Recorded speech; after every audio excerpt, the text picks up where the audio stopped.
We do have a comment here from Wahid Lawal, who's writing in from New York. He says, police officers buy all his equipment by himself except the handgun. He doesn't live in the barracks, but within the community in any part of the city. The Nigerian government should do the same, pay adequate salary, and attract new and educated Nigerians. That's from Wahid Lawal from New York. Thank you very much. You were talking about law reforms and enforcement. Thank you very much. It's like this is just... It's the base of it. Yeah. You see, the law regulates the society, and rule of law is the cornerstone of democracy. When was the last time we had effective law reforms? Well, to the best of my knowledge, and I think I stand to be corrected here, it was about 1985. 1985. We had a reprint of our laws in 2004, and we had another reprint in 2014. All right? Reprint, I mean, laws of the Federation. reprint, not Yes, but real one. Even the EFCC Establishment Act was enacted first in 2003 and amended slightly in 2004. 2004 and now is about 11 years. You see, the law is dynamic as much as the society. Correct. And the dynamism of the law must cope pace with that of the society.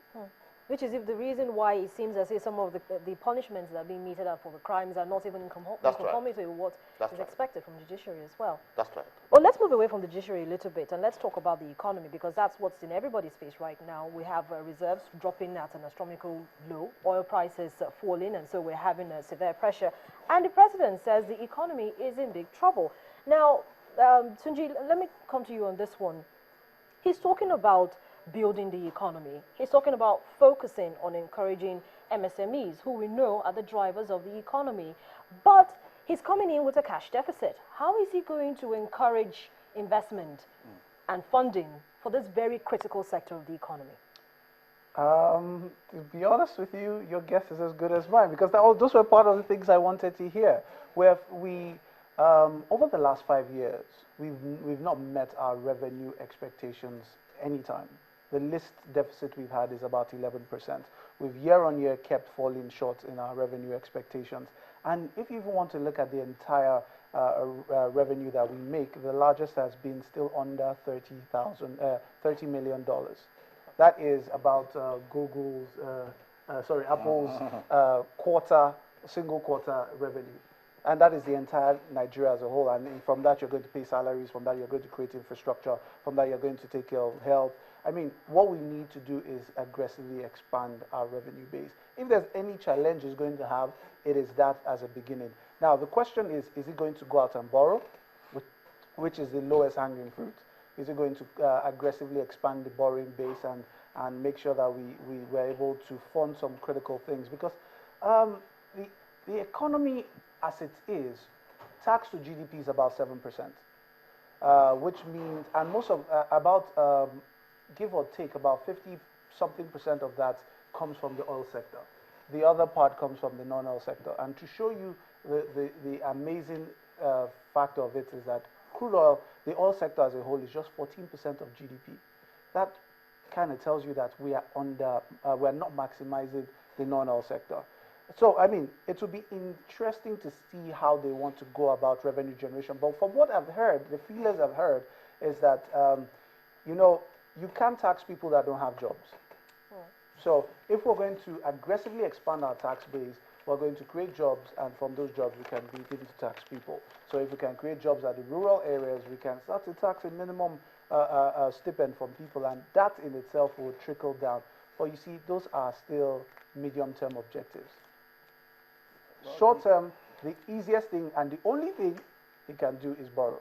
And I do not think that that is the way to go, because right now we already have a growing debt profile. Which the ministry, the Minister of Finance actually says still gives us a little, you know, leeway to still borrow more, because we haven't really passed I think it's about 12% of GDP, and the general quote-unquote mark, there's really no mark, but I mean, I think we've set one for ourselves, which is 30%. I mean, there are a few countries outside. Japan is 150% of GDP. South Africa their debt profile. Yeah, South Africa is 50% of GDP. America is about 50% of GDP. So we're still about 12% of GDP, which is quite good. And most of it is domestic debt, which, okay, don't tell anyone, but nobody really pays their domestic debts. What they do is roll it over.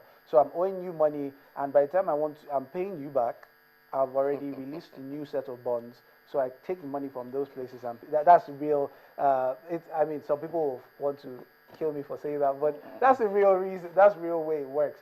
But at the end of the day, it's not a sustainable model, because the real problem here is at the rate at which we are borrowing domestically. We're borrowing at 14% or so, which is really high for a government.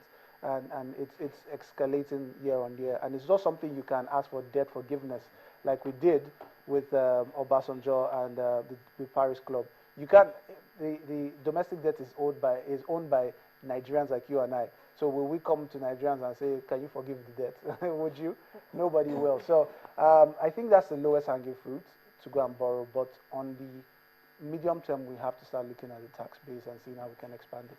But Muyiwa, in looking at boosting the MSMEs, I know you meet a lot of people who are talking about starting businesses and the rest of it. And one of the biggest issues has been that, yes, you have a plan, but how are you going to execute it? You can't even express yourself, let alone start up a business.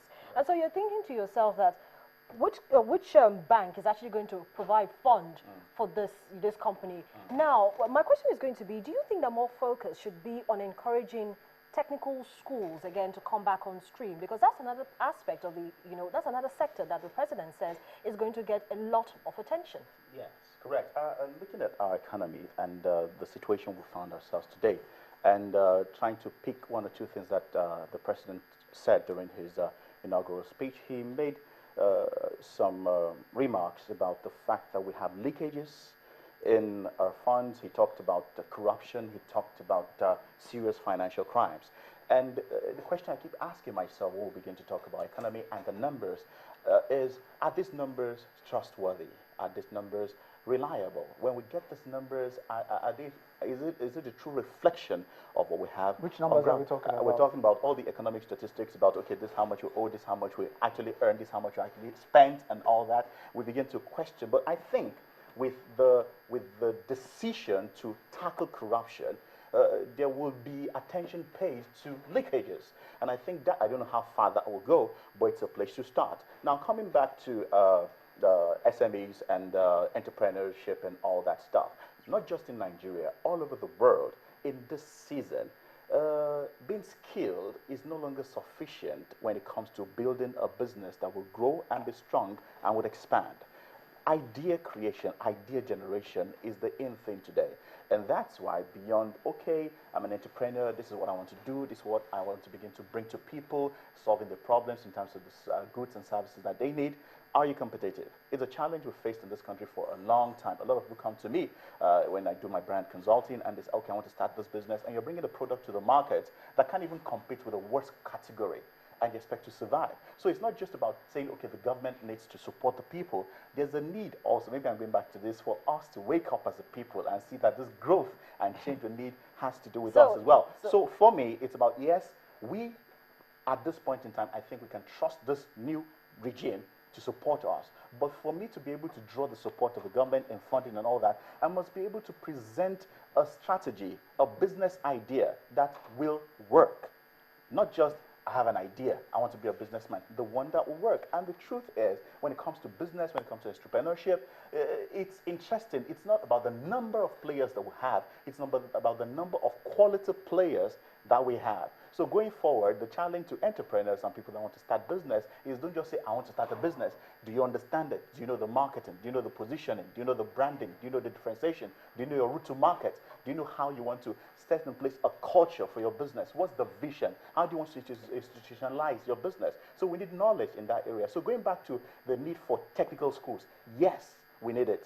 Yes, we need to make people learn how to put these things into practical results, not just thinking about it, but being able to apply it and get results. The government then can begin to support us, but we need to develop ourselves. We have to go, so yes. If you could just, in like 10 seconds And I was each, just going to quickly seconds. make an intervention of one point, Yes. and that is to look at the banking sector.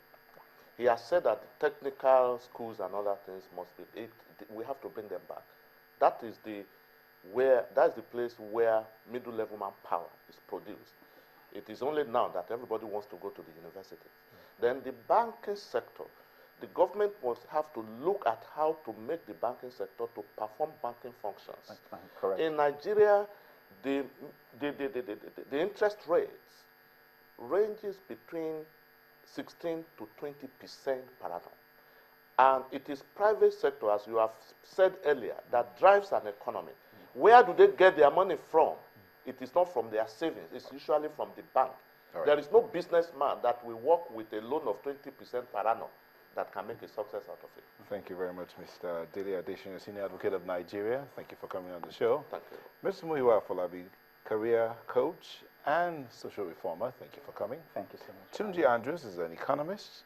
Thank you for coming. Thank you very much. We'll take a break at this point and we'll come back to continue the conversation, but from another perspective.